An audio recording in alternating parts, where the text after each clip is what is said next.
What's up, everybody? How you doing? I'm Leo, and I'm from People Circle, and today I wanted to go over, let me look on the list, the fourth item on the list, which is kinesics. Kinesics is basically body language, but it's not only body language. It's the idea that there is a specific communication that's made, either intentionally or unintentionally through motions of body language, and it's different. It's differentiated from body language because the word language is specifically about a written or communicated form, a verbally communicated form of communication. So it's not technically accurate to call body language language because linguistically it's not. Kinesics is the nonverbal code system of body activity.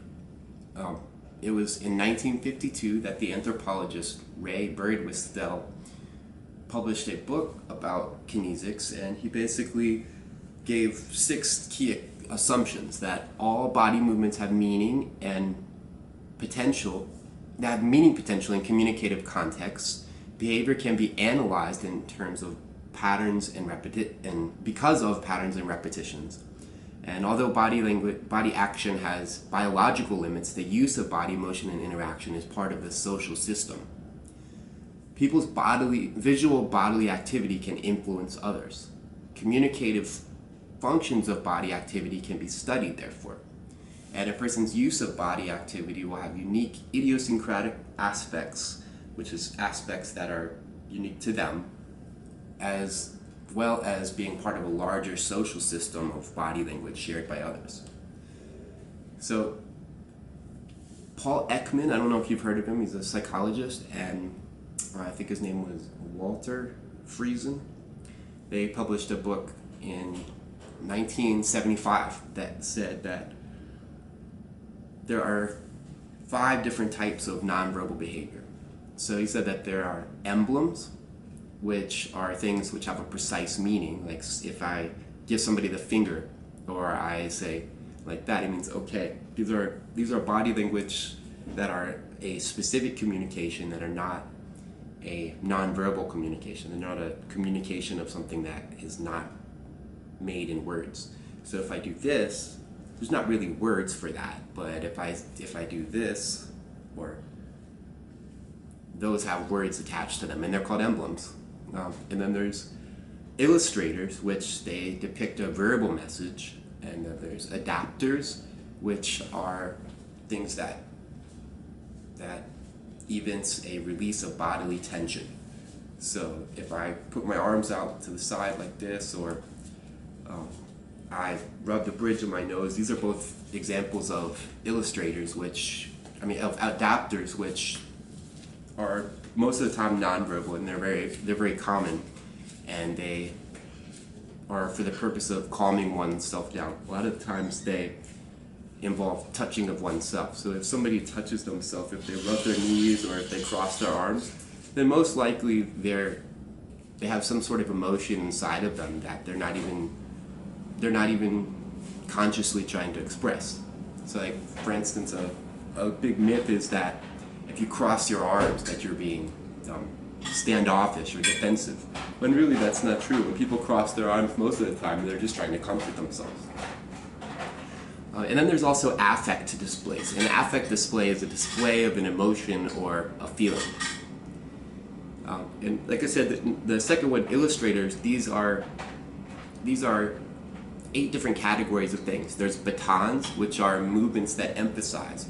So a baton is normally associated with a raise in the volume or the intensity of what's being said.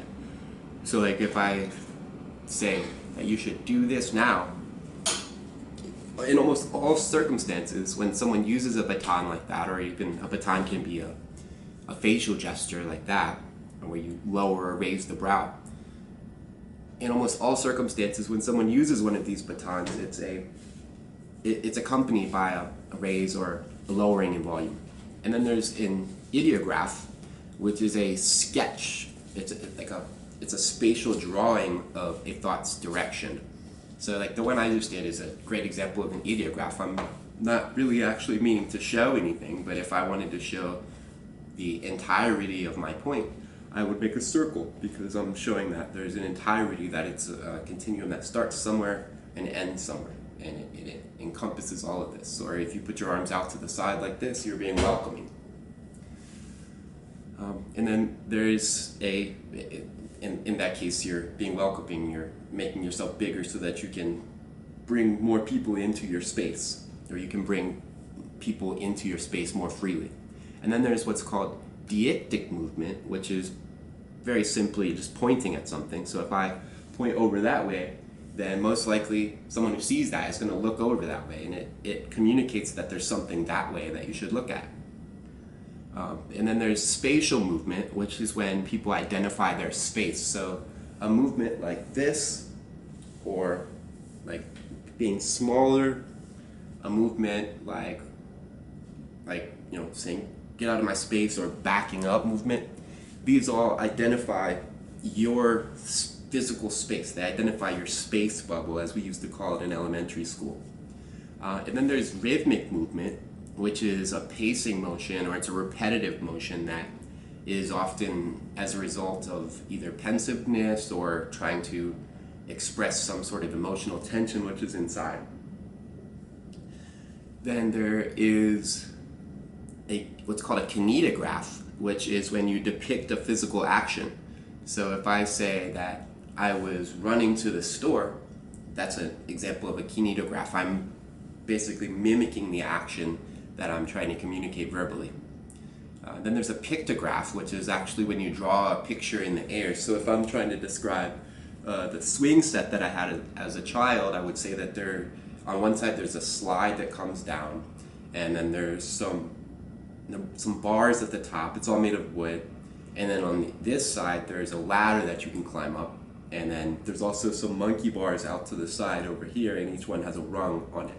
Great example of a pictograph. I just basically drew a shape in the air, and I communicated exactly what my playset looked like, or more exactly.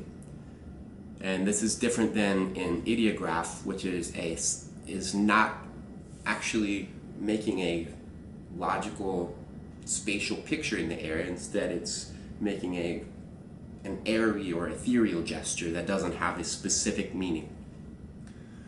So it's important when we're using kinesics to realize that a lot of the times kinesics are completely unintentional. And just because a kinesic movement is unintentional doesn't mean that it's not communicating anything. So a lot of the times people will, give verbal slips. They'll say something that they're thinking even though they don't mean to say that thing. Like, say if a girl asks you, does this dress make me look fat? Instead of saying, the correct answer in your mind, which is, no, that dress doesn't make you look fat, you look just fine. You might say, well, it's okay. And just by saying that, you immediately have given yourself away. She knows exactly what you're thinking, and she thinks that, it does make her look somewhat fat. Same thing if someone makes an unintentional body movement. So if I grab my hips like this, or I turn away, or I look down, or I angle my body at a different angle than you, or I put my body further back, that means that I'm probably uncomfortable. And so if I'm saying something to you and I use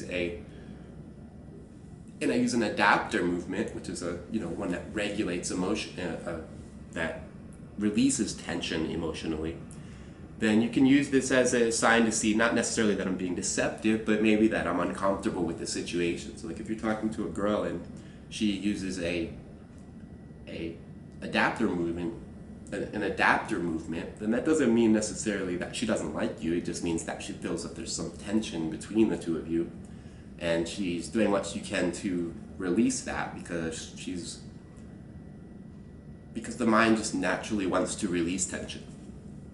So it's important to look at the meanings behind what people do and whether or not they're intentional or not. And it's also important to intentionally express yourself through body language and to become aware of your own kinesic movements that will communicate something to someone else, either intentionally or unintentionally. And if you really want to be a master of communication, it's important to understand all the different types of kinesic movements and to study them and to observe them and to actually practice going out and meeting people so that you can tell what it is that someone means by their body language, or what it is that they're thinking by their body language, even if they don't mean it or they don't want to say it.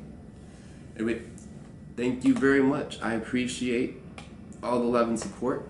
Please click the subscribe button and click the bell so you can be notified of all my new videos. And tomorrow we are going over a very, very important topic, eye contact.